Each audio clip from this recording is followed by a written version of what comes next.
Hey guys, tonight we're stepping into a world where the walls are thin, if they exist at all, and doors, when present, are more symbolic than functional. You're not dreaming. This is the Middle Ages, and you're about to find out just how public your most private moments would have been. Imagine lying on a mattress stuffed with straw, maybe resting on a wooden pallet, maybe just straight on the dirt floor. You're exhausted from a day of working the fields or hauling buckets of water, and as you try to drift off, you realize the neighbor's kid is snoring 2 feet away.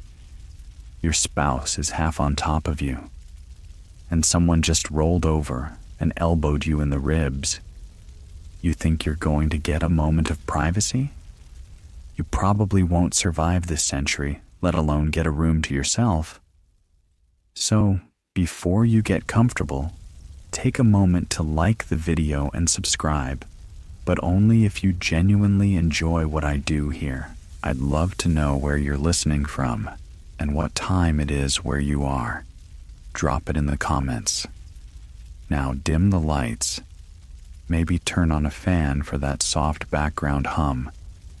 And let's ease into tonight's journey together. You step into a medieval village, muddy, smoky, and alive with noise. The homes here are mostly made of wattle and daub, patched up with dung, and they smell like it too. If you're lucky enough to be in one of these dwellings, you're inside a one-room structure. There's no bedroom. There's a bed, maybe 2 if you're fancy, and that's it. No wooden dividers, no curtains, just open space. Everyone lives together, sleeps together, eats together, and yes, you guessed it, procreates together. Not in the literal group participation sense, but certainly in terms of shared audio. You curl up under a rough wool blanket and notice the sound of someone shifting straw beside you. It's your cousin, or maybe your apprentice. Doesn't matter. In medieval homes, space was so limited that bodies were packed in like sausages. People shared beds for warmth, for safety, and because there was simply nowhere else to go. If you wanted alone time, you could try the barn. But even there, the cows might complain. Historians still argue whether this lack of privacy dulled people's sensitivity to it, or just made them better at pretending not to hear. Either way, the concept of a private sex life didn't exist in the way we understand it. You and your partner might wait until the others fall asleep. Or not. Maybe someone coughs conspicuously and turns over to mind their own business. That's about as much privacy as you're going to get. A mainstream fact, in many households, especially among peasants, the hearth was the literal and figurative center of life. Everything happened there. Cooking, storytelling, nursing, childbirth, and yes, sex. The fire provided light and warmth, which meant if you wanted to see your partner's face, you were likely in plain view of anyone else still awake. Now here's a quirky tidbit. Medieval folks weren't all shy and solemn about intimacy. In some places, like 14th century France, bedding ceremonies were public. Friends and family might accompany a couple to the bed, help them undress, and even stay to sing bawdy songs. If you're cringing right now, imagine being the one under those covers. You lean back and try to picture it. A local priest standing by, nodding approvingly, while your aunt adjusts the bed linens and a neighbor tosses in a fertility charm. Romantic? Perhaps. Horrifying? Also yes. But even among nobles, there was no guarantee of solitude. If you're imagining castle chambers with heavy doors and silk-draped canopies, think again. You'd still be surrounded by servants, maybe asleep on the floor or in a corner chair, who pretended not to notice your nighttime activities, or worse, they did notice and discussed it over breakfast with the kitchen staff.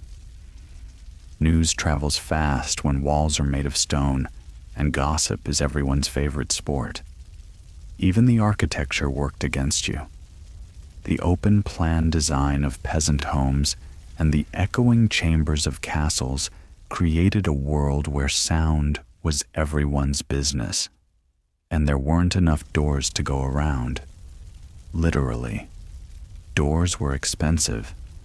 In some villages, families might share a single communal structure, with rooms marked off by a piece of cloth or a wooden chest. A door you could close and lock. That was high-status stuff. And here's where things get even weirder. In some towns, local customs dictated that marriages be consummated within earshot, or even sight, of witnesses. A small crowd might linger just outside the chamber, listening for signs of successful union. Some would even chant prayers or cheeky encouragements. No pressure. Still awake? Then consider this. Those rare moments when you did find a quiet corner might raise suspicions. If you disappeared into the stable with your spouse, someone might assume you were up to no good, possibly adultery, possibly sorcery. Solitude itself became suspect in a world where the community was always watching, always judging. So you adapt. You stop expecting solitude. You build an invisible wall in your head and pretend you're alone. Like a mental curtain you pull across the room, and everyone else is doing the same. It becomes a kind of performance, acknowledged, ignored, then whispered about anyway. Tonight, as you roll over in your hay-filled bed, you realize something. It's not just that sex wasn't private in the Middle Ages. It couldn't be. Not when the world was this crowded, this communal, this endlessly, absurdly public. You wake up before dawn, not because you want to, but because someone stepped on your foot while fumbling around in the dark. The fire's long gone cold. Your breath comes out in foggy puffs, and the walls, if you can even call them that, do nothing to hold in heat. You're already shivering. So is everyone else. And that's exactly why no one sleeps alone. In the Middle Ages, winter wasn't cute. It wasn't all sleigh bells and knitted scarves. It was a teeth-chattering, soul-draining ordeal that could, and often did, kill. Firewood was scarce. Insulation was a fantasy. So what did you do? You piled in, bodies pressed together like potatoes in a sack. Husbands, wives, kids, grandparents, cousins, the occasional orphaned neighbor. If they could fit on the bedding, they were welcome. And if they couldn't, they just climbed on top of someone else. And in that mess of tangled limbs and itchy wool, you might find yourself aroused. It's not ideal, but it's human. And in that moment, you face a choice. Wait until everyone falls asleep, risk the sound of rustling, or just pretend you're adjusting your blanket and hope no one comments in the morning. Historians still debate just how accepted these moments were. Some argue it was simply understood, that married couples had a right to intimacy, and the rest of the room just pretended not to notice. Others think it caused real friction, pun mildly intended, with sharp elbows and grumbled objections thrown under the guise of accidental kicks. What's certain is that winter didn't care about your sense of modesty. A mainstream fact here. It wasn't uncommon for unrelated adults to share beds out of necessity, especially when traveling. In inns, you might pay for half a bed, meaning you'd be sharing with a total stranger. There's even documented etiquette for it. Rules about where your hands should be, which direction to face, and a general agreement that no one should talk unless absolutely necessary. But did people break those rules? Of course they did. People are people. Now let's get to the fun tidbit. Some medieval cities actually had laws prohibiting single people from living alone during winter. The rationale wasn't just moral panic, it was survival. You needed a heat source, and a person was the most reliable one available. Get married or freeze wasn't a metaphor, it was municipal advice. In some regions, village officials would arrange temporary bedmates for widows and widowers. And no, it wasn't always chaste. You imagine it now.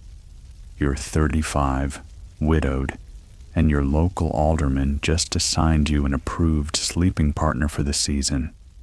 He's 60, talks in his sleep, and smells like boiled turnips. But hey, he's warm. Castles had the same problem. If you think nobility meant private rooms and crackling fireplaces, think again. Yes, there were chambers, and yes, some were extravagant. But most of the warmth still came from the people. You might find yourself in a room with your spouse, your ladies-in-waiting, a footman or two, and a dog under the bed. Probably a flea-ridden one. Canopy beds were popular not for their elegance, but because they helped trap body heat like a curtain of breath. The result? Even when you tried to be discreet, you weren't. A creaky mattress, a sigh, the swish of a blanket. It all echoed in the silence, and sometimes you didn't even make it to the bed. People took advantage of any moment they could get. Behind the oven, in the hayloft, even under cloaks while walking. A medieval date night could be anything from stargazing on a watchtower to awkwardly spooning in a grain shed while your brother-in-law stood lookout. And everyone knew. People watched, listened, judged. But here's the twist. Judgment didn't always come from a place of prudishness. Sometimes it was more about social order. You could fool around, but only with the right person. You could be caught in the act as long as it ended in a sanctioned marriage. As bizarre as it sounds, intimacy wasn't shamed because it was seen. It was shamed when it broke the system. This public approach even extended to fertility. In smaller communities, if a couple remained childless, the village might gossip or intervene. You might get herbal assistance from a local healer or endure a priest's lecture on marital duty. Everyone had a stake in your reproductive success, especially when lineage or land was involved. In extreme cases, the family might arrange for someone to, let's say, observe the situation to verify consummation. If that's not motivation to keep quiet under the blanket, I don't know what is. By now, you're rubbing your arms in that cold, shared bed, wondering if anyone actually liked this setup. Some did. Some made it work. And some probably dreamed of a future with thick walls, locked doors, and mattresses that didn't squeak every time you shifted your knee. But for you, right now, there's no choice. You roll closer to the warmest person next to you, ignore the coughing fit from across the room, and try to pretend that the snickering from the corner isn't about you. It probably is. And as you drift off, you realize that sex in the Middle Ages wasn't just never private, It was never separate. It was entangled in survival, community, economy, and heat. A practical necessity, wrapped in itchy wool and overheard giggles. You wake up to a rooster that sounds like it's gargling gravel and realize that someone is already stepping over your legs to get to the fire. There's no time for dignity when it's time to boil water. You stretch, carefully avoiding your little brother, who somehow ended up using your arm as a pillow. Again. And as the smoke from the hearth starts to fill the one-room home, you glance toward the bed, or more accurately, the entire bed zone. It's not romantic, and it's certainly not solitary. This, you now understand, is the medieval family bed, and it's less about closeness and more about necessity. You see, in the Middle Ages, a bed wasn't just a place to sleep. It was a shared space for warmth, bonding, childbirth, illness, breastfeeding, death, and yes, sex, but not at all in the way you'd hope. You're not curling up in candlelight with mood music and silk sheets. You're navigating a complex seating chart of human limbs, infant feet, and possibly a chicken that wandered inside. Historians still argue whether people genuinely got used to this arrangement or whether they just suffered through it. It's likely both. In agrarian households, you couldn't afford to build extra rooms, so everyone lived and slept in one shared space. Infants slept with parents. Toddlers clung to older siblings. Grandparents who couldn't walk far from the fire were parked right next to you. And sometimes, you weren't even in your own house. Visiting family? You slept where there was room, long-distance traveler. Welcome to the communal bed. Is that your cousin snoring next to your spouse? Don't worry about it. Or rather, do worry, but quietly. Here's a mainstream fact. The term bedfellow was a normal, non-sexual designation for centuries. It simply meant someone you slept beside. Even kings had bedfellows, often noble companions or trusted servants. King James I of England famously shared beds with his male courtiers, which was documented, discussed, and, according to some scholars, completely expected for the time. But let's get to the weird tidbit. In some medieval households, children weren't removed from the bed when adults wanted intimacy. Instead, parents just worked around them. Yes, literally. They might wait until the child was asleep or very young, or assume that they wouldn't remember anything anyway. There are 15th century German woodcuts that even depict infants sleeping peacefully at the foot of the bed while mom and dad are clearly celebrating marital unity. That's your reality now. You're lying on your back, your child's foot in your ribs, trying to remember what affection used to feel like before everyone started crawling into your bedding uninvited. And yet, this was the standard. Marriage wasn't private, and neither was parenting. There was no U.S. time. There was only us, and also every other living soul we know. Privacy was more about discretion than isolation. Maybe you learned to cough at strategic times. Maybe you whispered under your breath and prayed the baby didn't wake up. Or maybe you and your partner just gave up and learned to wait for the occasional moment of alone time. Perhaps when the kids were sent out to fetch water, or when grandma went to church. And here's where things get stickier. There were rules, unspoken but enforced, about who got which spot in the bed. The warmest places, closest to the fire or the center of the mattress, were reserved for adults or the frail. Kids got the edges. guests took whatever was left. The most private part of the bed, if such a thing could be said to exist, was deep in the middle, wrapped in layers of human insulation. But even that came with its own risks. You don't want to be too central, or you'll wake up flattened under 3 bodies. You also don't want to be too close to the toddler who still thinks the bed is an acceptable place to relieve himself. Choose your corner wisely. Let's not forget, people were nosy. In these tight quarters, gossip was oxygen. If your cousin overheard anything in the night, laughter, groans, suspiciously rhythmic rustling, you could be sure the whole village would know by breakfast. Medieval communities thrived on that kind of low-stakes scandal. It passed the time. It reaffirmed moral boundaries. It reminded everyone who was a good wife, a dutiful husband, or an overly vigorous newlywed. But there was one silver lining to all this chaos: emotional closeness.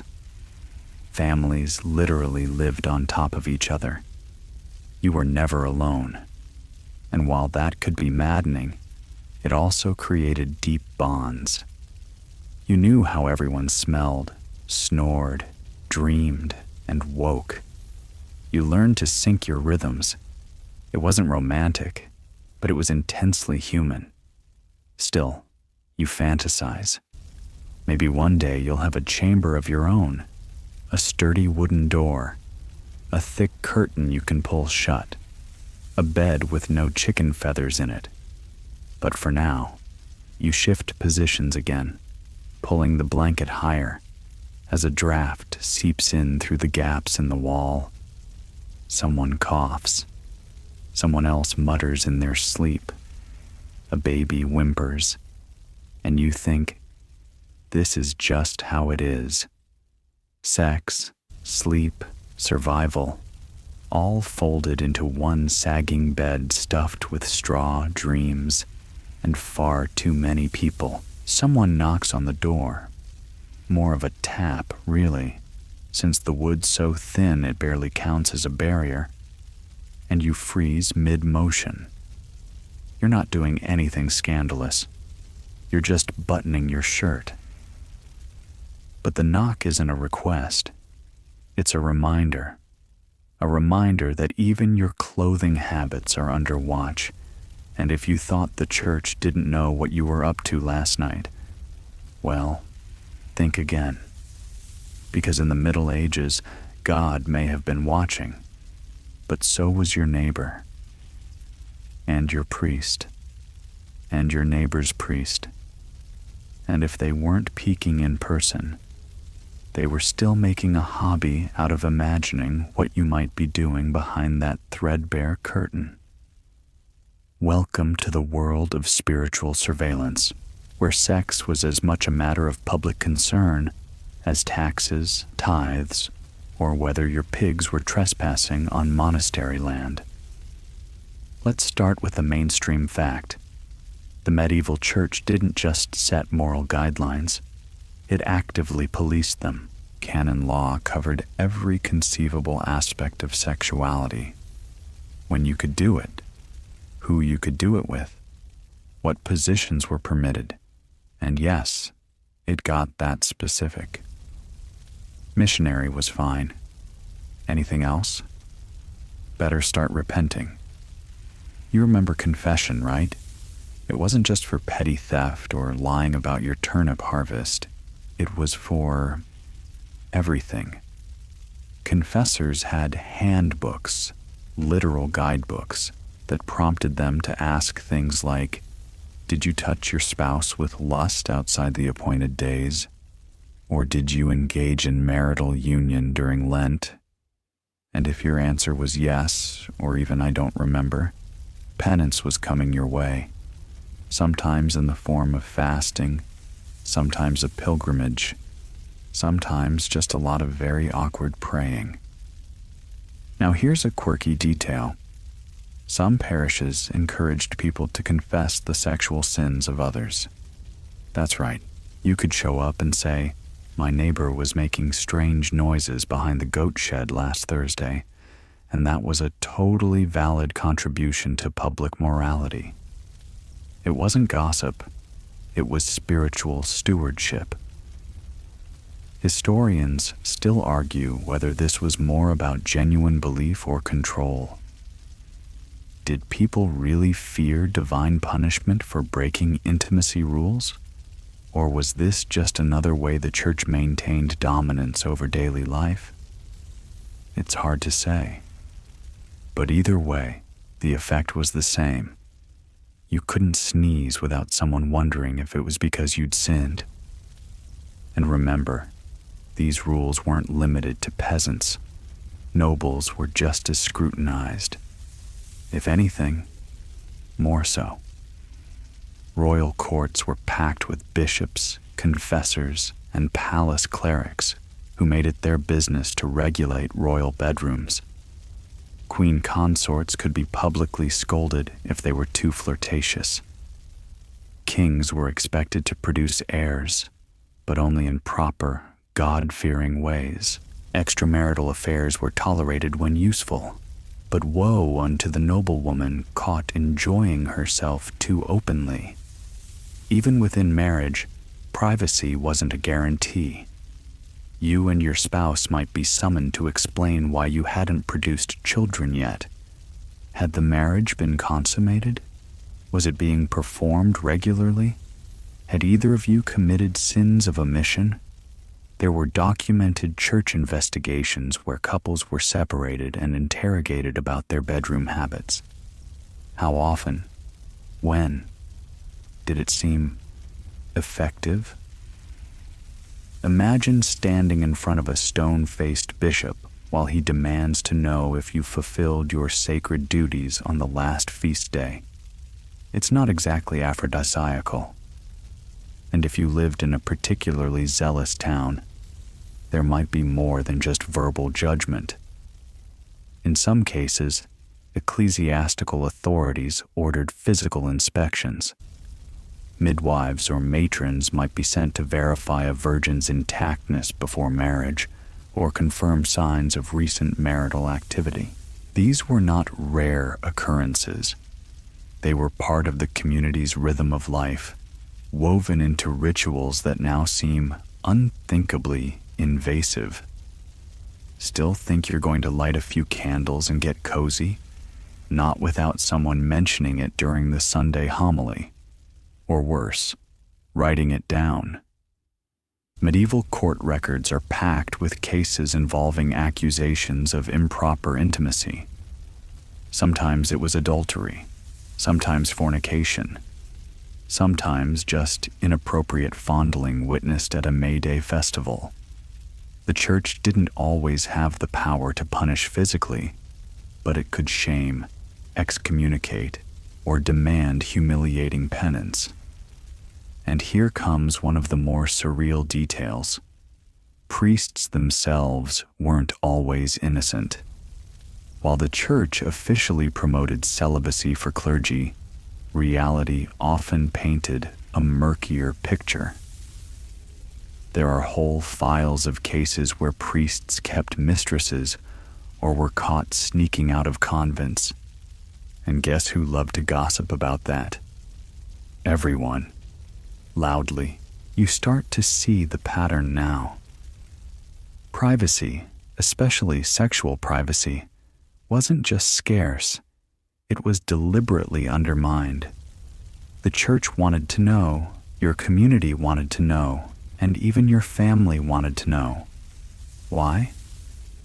Because sex wasn't viewed as a personal act. It was social. It affected your soul, your standing, and your family's reputation. And yet, somehow, people kept doing it. Despite the scrutiny, the rules, the interrogations, and the ever-hovering presence of God's mouthpiece in your local chapel, people still found ways. A stolen kiss behind a barn. A hand slipped under a blanket when no one was looking. A knowing glance at a festival, followed by a brief encounter in the woods. because desire doesn't respect rules. And humans, even under all that wool and guilt, are still humans. So tonight, as you lower your head for evening prayer, you can't help but laugh, quietly, at the absurdity of it all. The same people who scolded you for passion were often caught tangled in their own.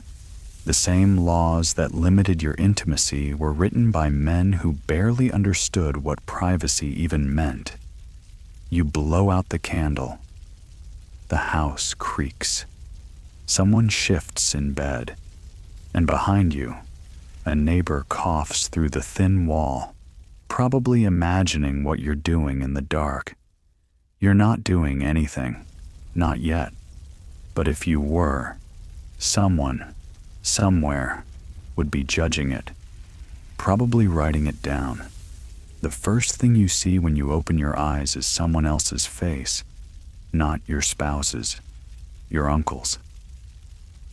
He's sleeping 2 feet away, mouth open, snoring like a warhorse. You roll to the other side. There's a piglet under the bench, 2 toddlers fighting over a crust of bread, and somewhere in the corner, your sister-in-law is loudly chewing a turnip. This is your house, and there's not a single wall inside it. Welcome to the peasant household, where modesty dies at the door, and the door doesn't even close properly. You rise slowly, avoiding tripping over the dog, and head to the corner to, well, handle your morning business. There's a bucket.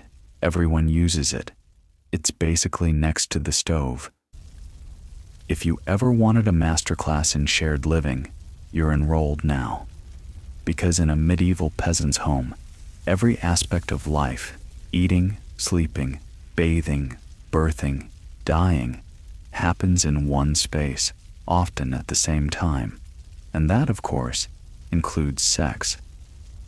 Historians still argue whether people became desensitized to public intimacy or just learned to ignore it like you'd ignore a barking dog.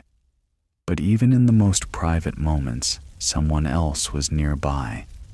Children, animals, visitors, they didn't just witness your life, they were part of its physical layout. Here's a mainstream historical fact. The average peasant home in medieval Europe was a one-room dwelling, often with a dirt floor and a central hearth. Chimneys were rare. Windows, if present, were just slits or shutters. And the beds? Usually just straw-filled sacks or benches with blankets, all laid out together in the communal area. There were no his and hers spaces, just ours. If you wanted to make love to your spouse, you didn't go to another room. There was no other room. You either did it while everyone was asleep or pretended they were. And unless you were fantastically quiet, which, let's face it, you weren't, it became part of the night's ambient soundscape. Here's the quirky tidbit of the section. Some medieval villages had a special cheeky tradition called bundling. It was more common in certain parts of Europe, especially in colder regions like Wales or the Low Countries. Bundling was when 2 young, unmarried people were allowed to lie in bed together, clothed or sometimes with a board between them, for the sake of warmth and courting. Families even encouraged it, thinking it would build intimacy before marriage. Of course, whether that board stayed in place is another matter entirely. Still, this shows that intimacy didn't have the hush-hush stigma we might expect. It was monitored, discussed, even occasionally ritualized. You weren't hiding your romantic interests from your family. They were probably negotiating your sleeping arrangements. Now imagine this. You're married. It's planting season. The house is packed with helpers. Your cousins from the next village, Your brother's wife, the neighbor's kid who's helping with the goats. They're sleeping in shifts, sprawled on cloaks and sacks around the hearth. And you're trying to figure out if there's any moment, when you and your partner can share a glance that doesn't feel like it's being witnessed by at least 3 people and a chicken. The answer is probably not. But that didn't stop anyone from trying. People were creative. You might sneak off to the woodshed. You might wait for the next storm to muffle the noise. You might even, if you're particularly daring, slip outside under cover of night, pretending you're just checking on the livestock, which, technically, you are. Of course, someone always noticed. A neighbor might see 2 silhouettes disappearing into the darkness. Your mother-in-law might comment at breakfast about how rested you look. In a world where homes had no walls and lives were lived collectively, even secrets were public. And yet, there was a sort of mutual understanding. Everyone was in the same position.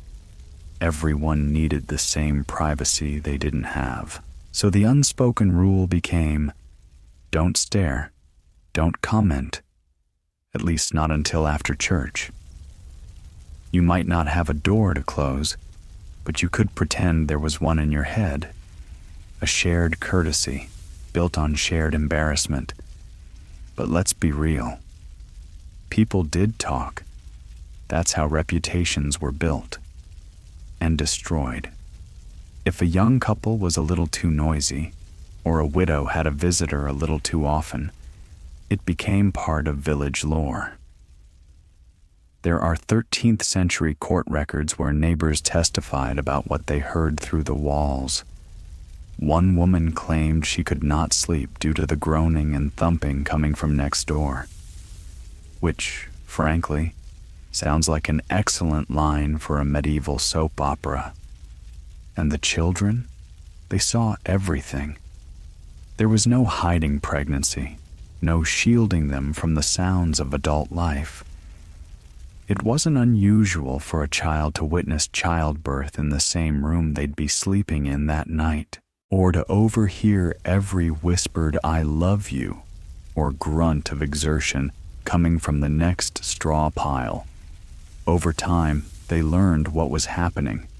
Maybe not the details, but enough. And soon enough, they'd be in those same situations themselves, probably while their younger siblings pretended to be asleep just a few feet away.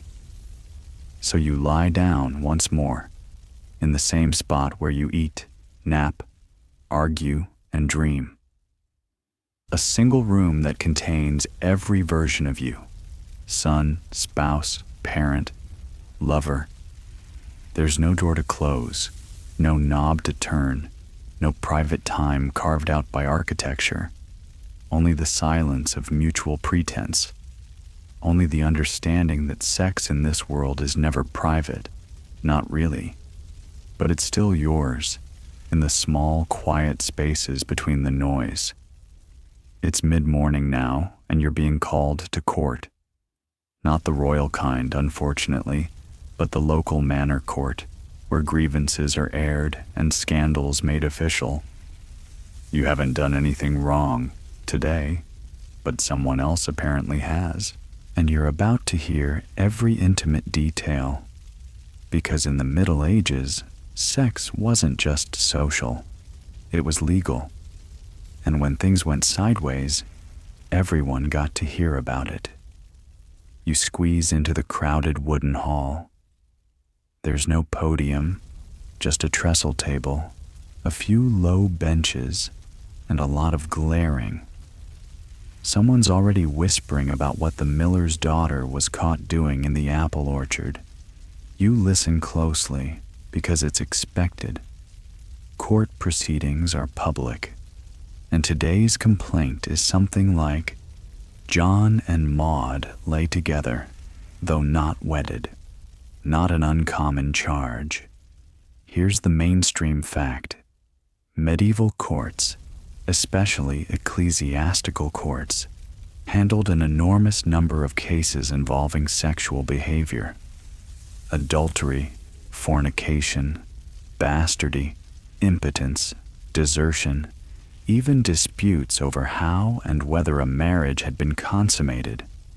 And it all had to be said aloud, sometimes graphically.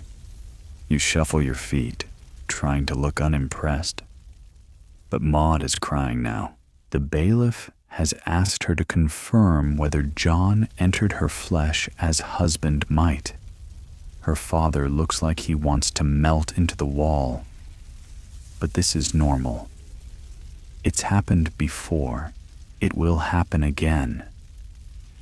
Historians still argue whether these public disclosures were more about justice or humiliation. Some scholars believe the process served a communal function, reminding people of the rules and reinforcing expected behavior. Others suspect it was just institutionalized voyeurism with a theological varnish. Either way, it's embarrassing. But it's also a chance for the whole village to recalibrate its moral compass. Who's pure? Who's penitent? Who's likely to end up marrying the man they just accused? Now, here's a quirk. In some regions, especially in England and France, a couple accused of fornication could have the case dismissed if they promised to marry. This led to a charmingly awkward phenomenon, people effectively getting engaged in court in front of their neighbors, their priest, and anyone who happened to be buying cabbage that morning. Yes, we did it, but we'll fix it by tying the knot. Case closed. Well, mostly.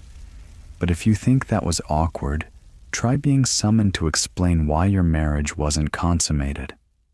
That's right. Marital bed problems weren't just whispered about in confidence. They could become formal court cases. A man might be accused of inability, a woman of withholding.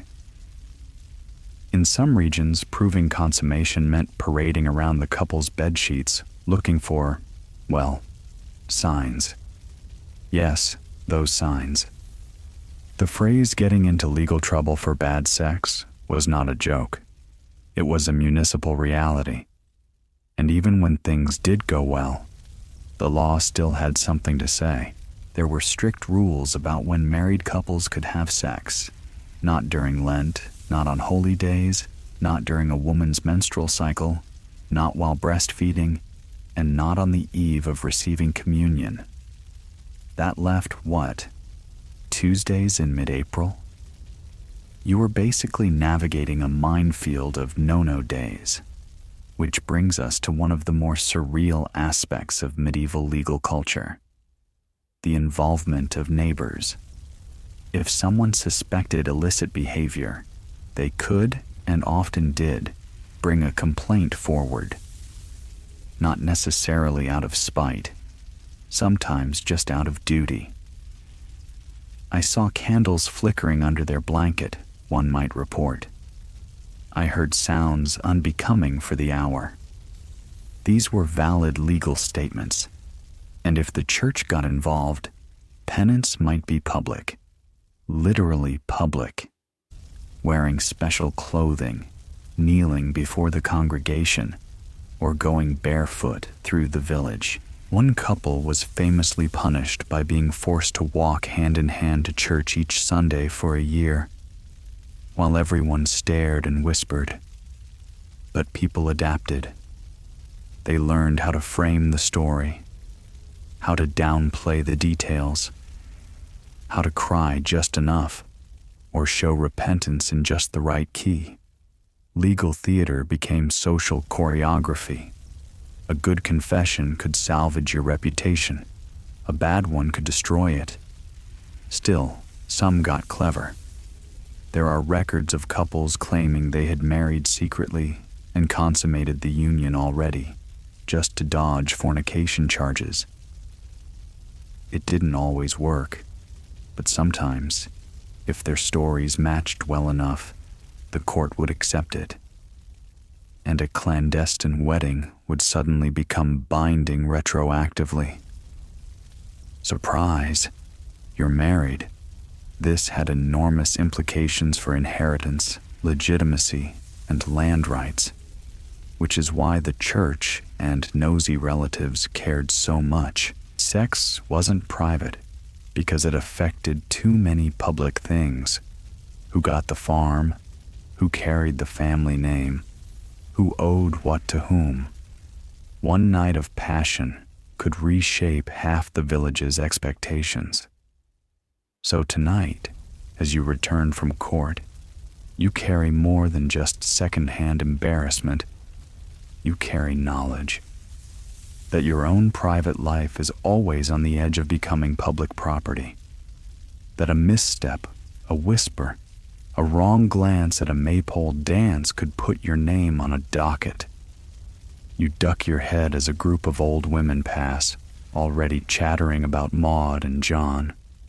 They nod at you, all polite smiles, but you know the look. They're wondering about your nights too, because here, sex isn't your own business. It's everyone's. It's shared, surveilled, and, when necessary, litigated. You step inside, shut the creaky door, and look at your spouse. There's no privacy, but there is understanding. You're visiting a castle this evening. Lucky you. No mud floor, no snoring uncle wedged beside a pig, and actual beds raised off the ground. But before you start picturing candlelit romance in a noble's chamber, let's make one thing perfectly clear. Just because the walls are made of stone doesn't mean they block out sound, and just because you have servants doesn't mean they're not listening.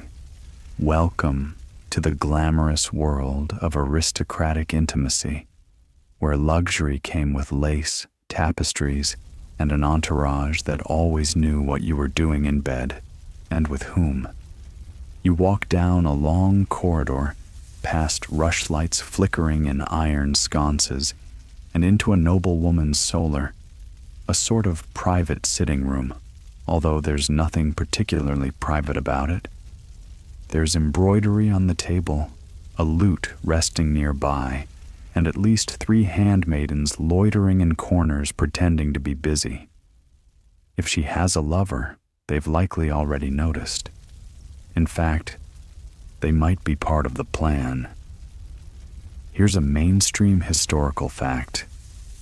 Castles weren't quiet, they echoed.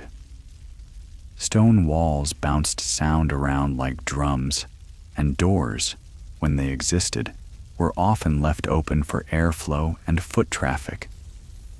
Bedrooms doubled as sitting rooms, sick bays, and sometimes even council spaces. Nobles lived in public, and that included their personal relationships. So when a lord and lady retreated to their chamber for rest, they were never alone. Servants were nearby, often sleeping in the same room. Pages might curl up in the alcoves. A chamberlain might linger just outside the door to fetch water or intercept uninvited guests. And if anything interesting happened inside, word traveled fast.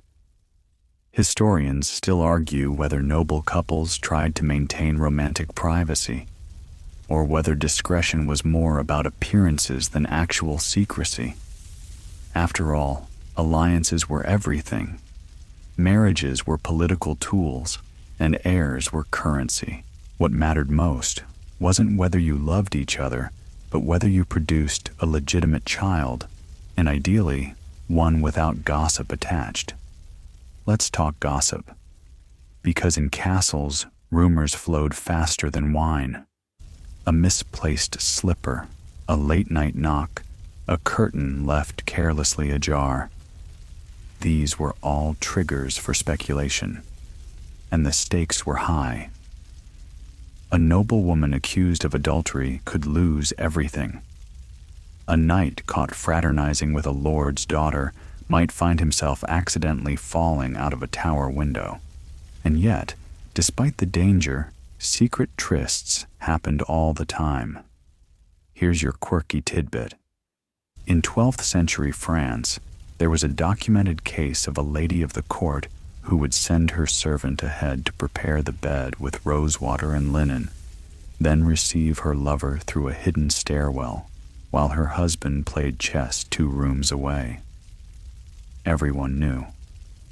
No one said a word, at least not to the husband. Even kings weren't exempt.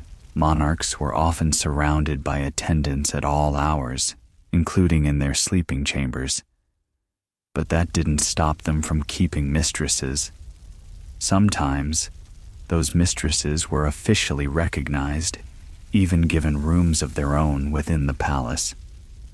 The idea of a royal favorite was not only accepted, it was institutionalized. But again, there was no privacy.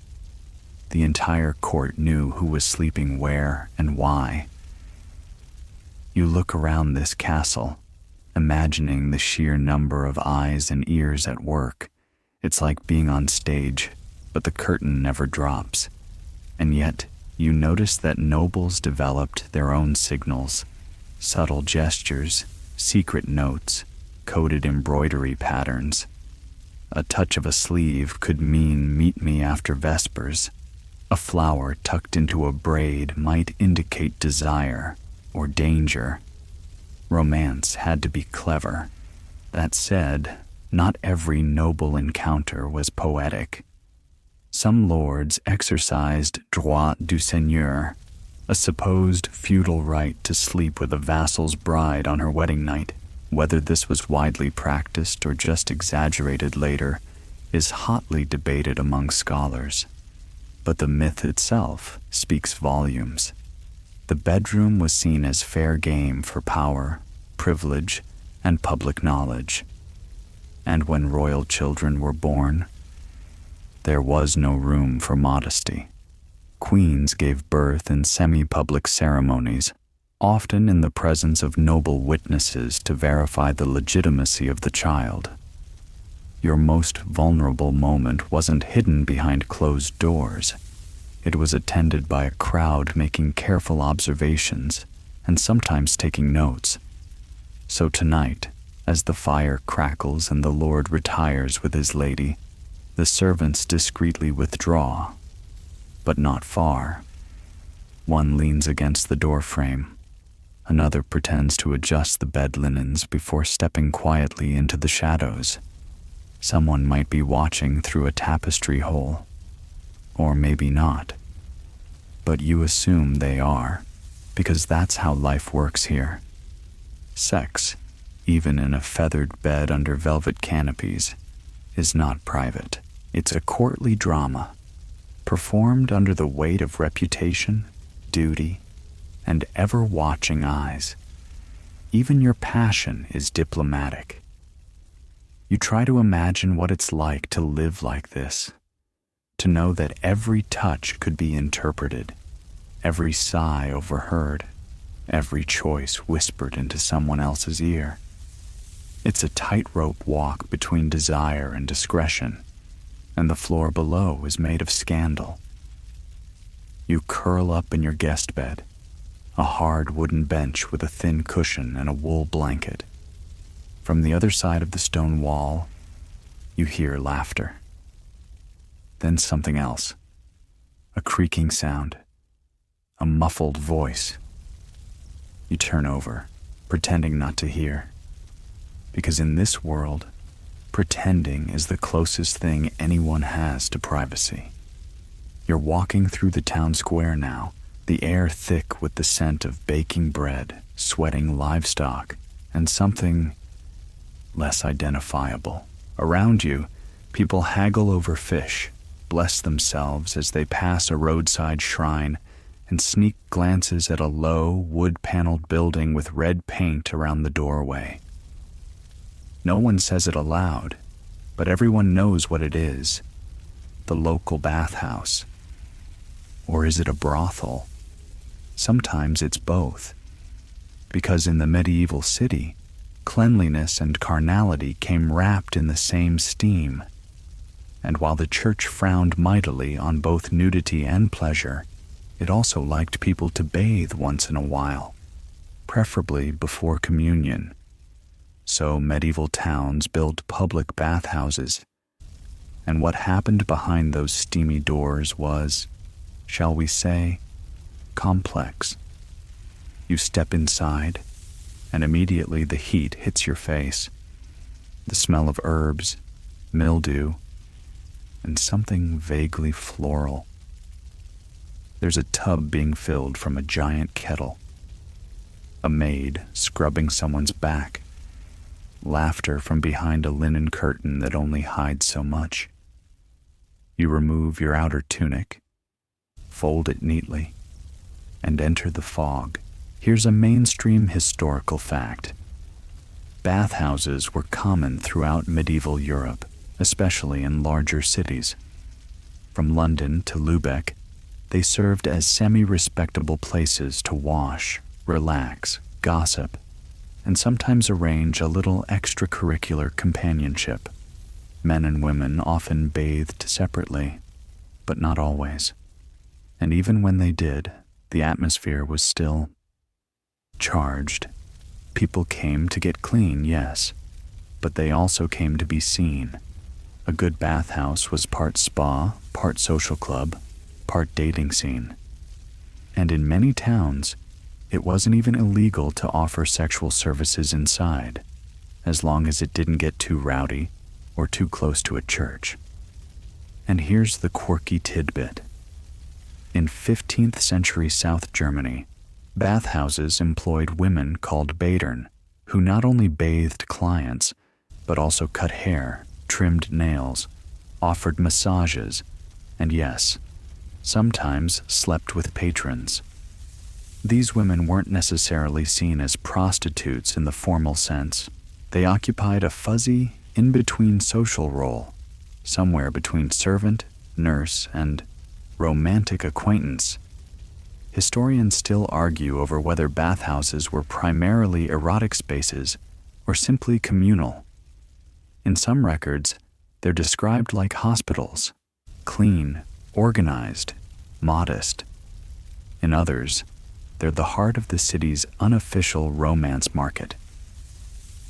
What's undeniable is that the atmosphere was deeply unprivate.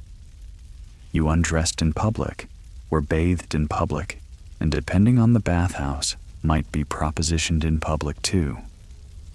Even if you weren't seeking anything extra, there was no escaping the intimacy of it all.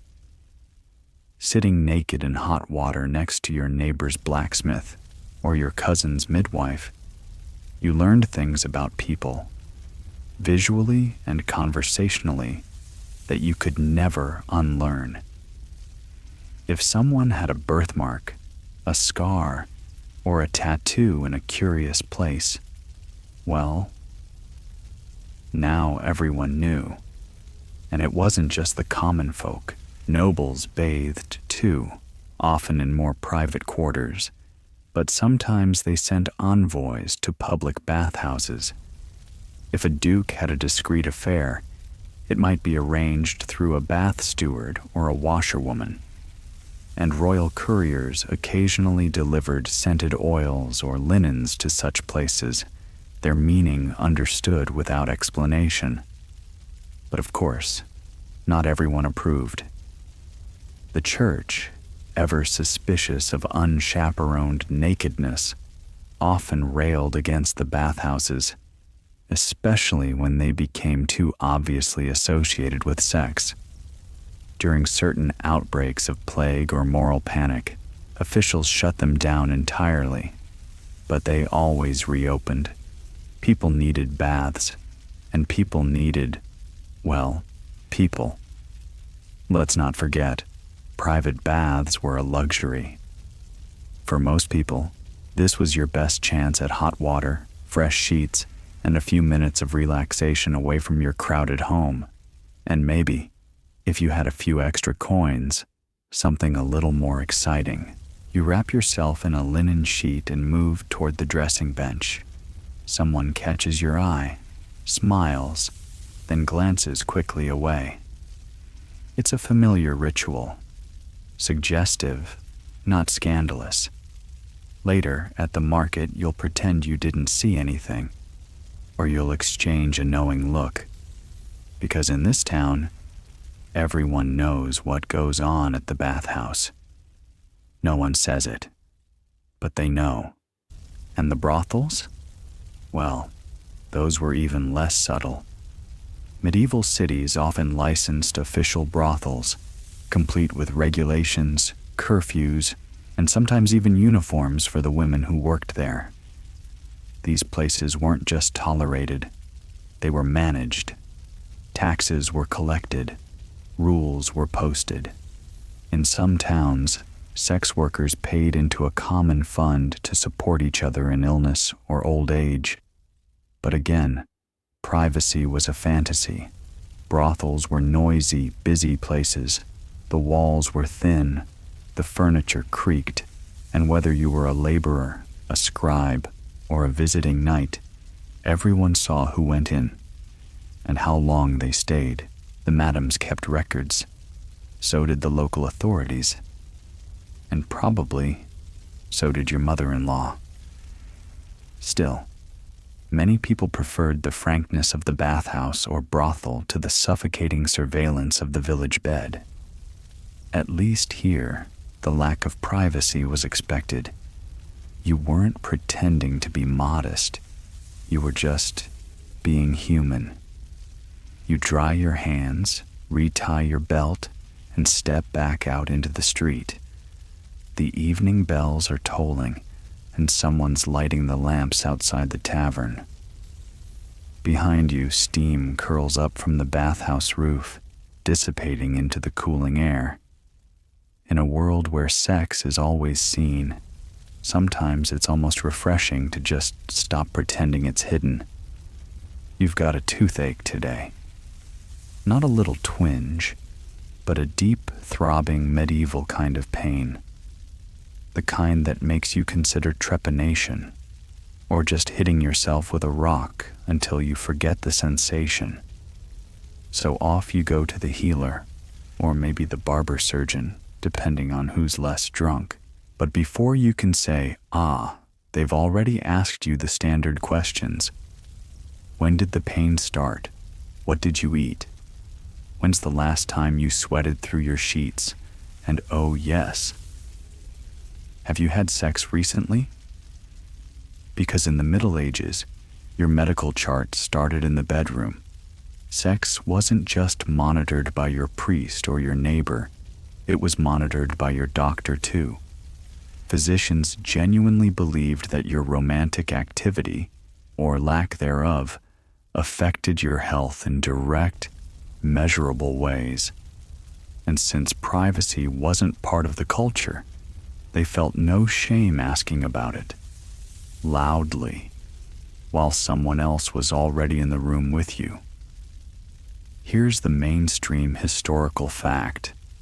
According to the medical theories of the time, especially Galenic theory, health was all about balancing your humors, blood, phlegm, black bile, and yellow bile. Too much or too little of any one could make you sick. And one of the approved ways to regulate those humors? Sexual release. For men and women. And no, it wasn't subtle. A medieval woman complaining of hysteria or suffocation of the womb, yes, that was a diagnosis, might be told that the cure was marriage and regular intimacy. Some physicians even claimed that women needed sex to stay healthy, and that celibacy could make them physically ill. Which is convenient advice when the doctor is also your neighbor's cousin, who's very eligible. And here's a quirky tidbit that you'll wish you could unhear.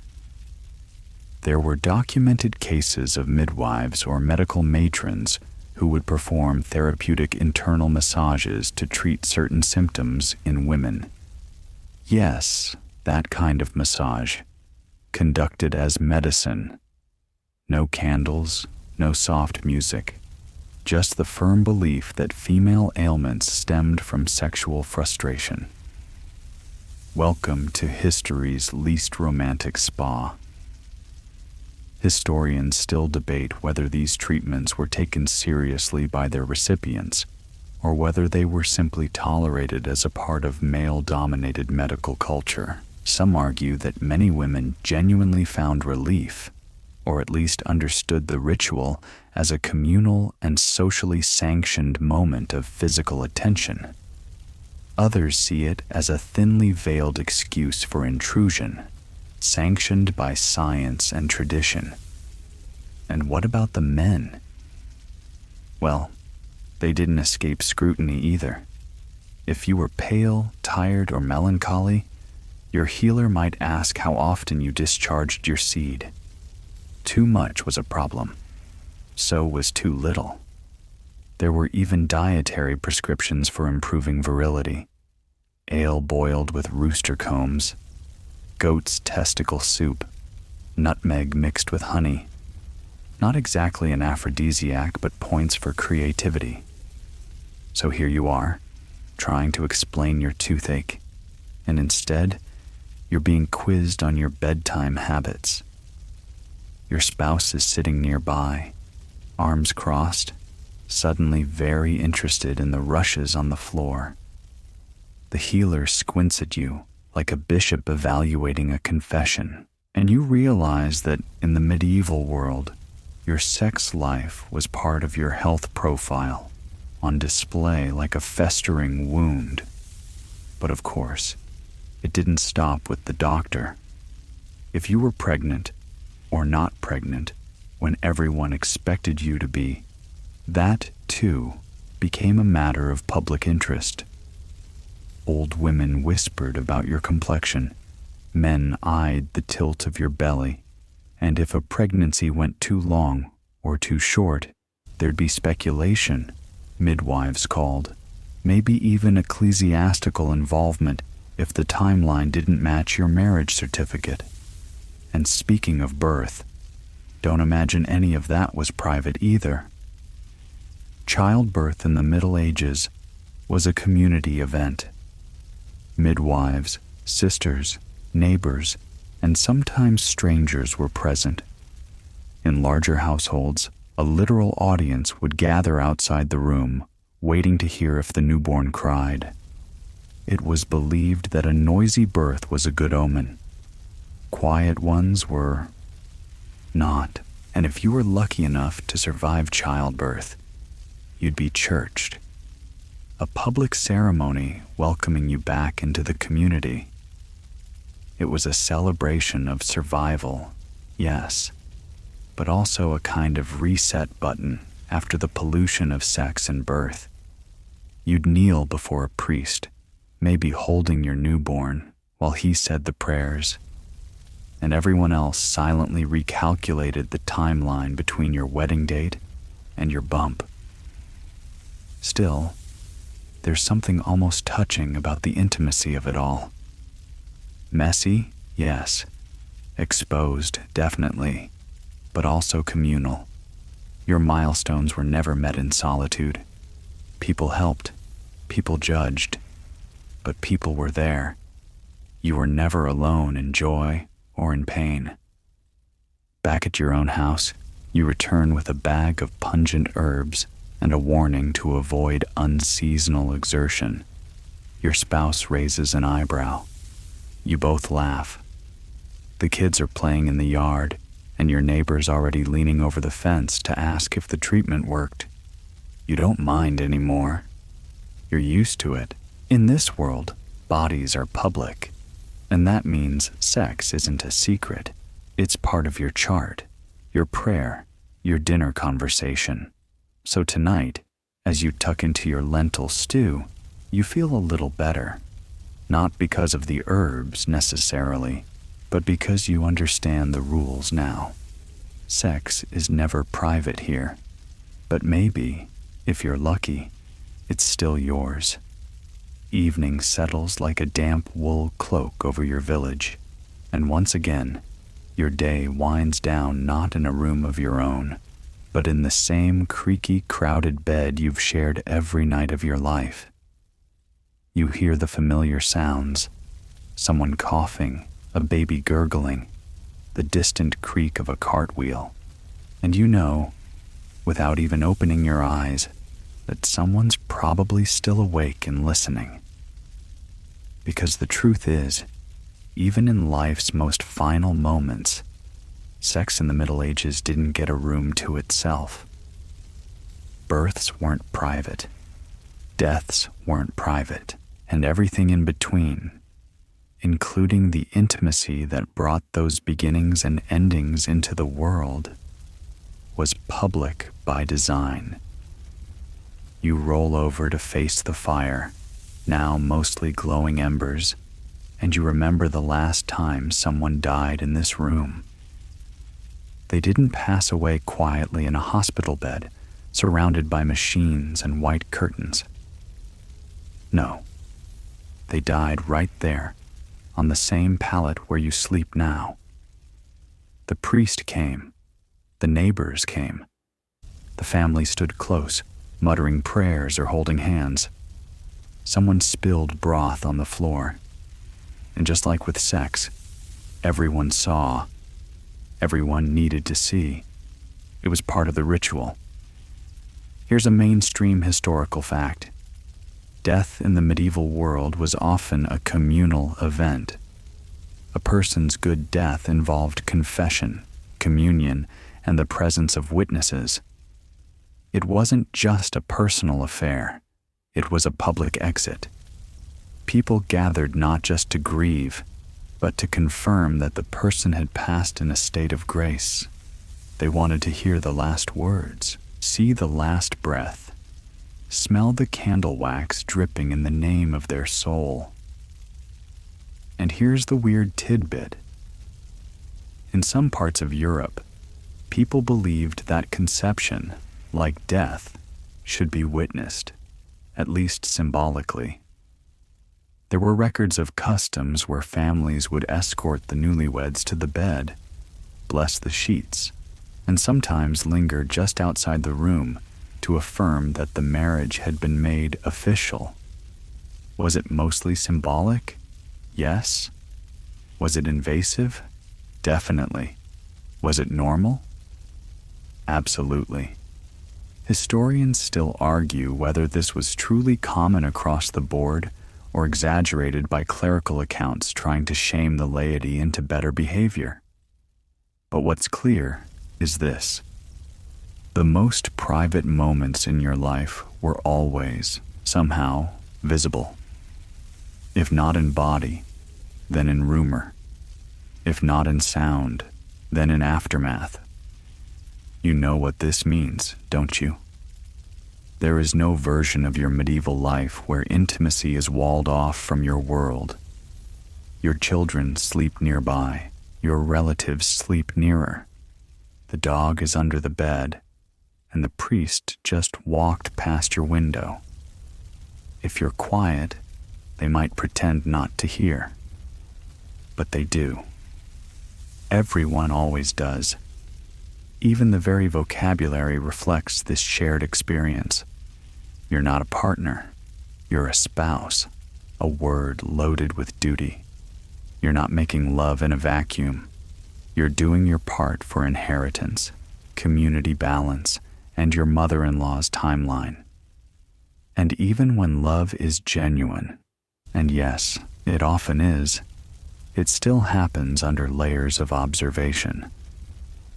A peasant's affection is watched by siblings pretending to be asleep. A noble's affair is tracked by gossiping servants. A townswoman's pregnancy is calculated by the midwife before she's even felt the first kick. So what happens when you want privacy? You improvise. You sneak out behind the bakehouse. You borrow a shed key. You build rituals into the noise. Soft songs, tapping fingers, throat clearing. all small codes to say I'm not listening, even when you are. And if you're bold, you just go for it, right there, under the blanket, while the others sleep or pretend to. No shame, just resignation. A knowing look exchanged in the morning. Maybe a smirk. Maybe nothing at all. Because everyone has their turn. Even the church, despite its endless lists of banned positions and blackout dates, couldn't truly suppress the reality of life. And life, in all its itchy, crowded, overheard glory, always found a way. Tonight, as your spouse draws closer under the rough blanket and the baby stirs in the cradle nearby, you realize something simple and quiet. Sex in the Middle Ages was never private, but somehow it was still deeply personal. You found ways to love, to connect, to joke even. You passed notes in embroidery. You met behind chapels. You whispered in the hay. It wasn't about walls or silence. It was about moments stolen in the din, a shared glance in a field, a brush of fingers at the market, a laugh when the fire crackled too loud. And those moments, even when witnessed, were real. So now, you're lying still again. The room is quiet, but not silent. Someone's breathing softly. The wind is pressing against the shutter. A candle sputters out in the hallway, and the last glowing coals in the hearth pulse like a heartbeat. Let it fade. Let the sounds become soft, background shapes. Because even though the world around you is loud, even though nothing in your day or your night belongs to you alone, this moment does.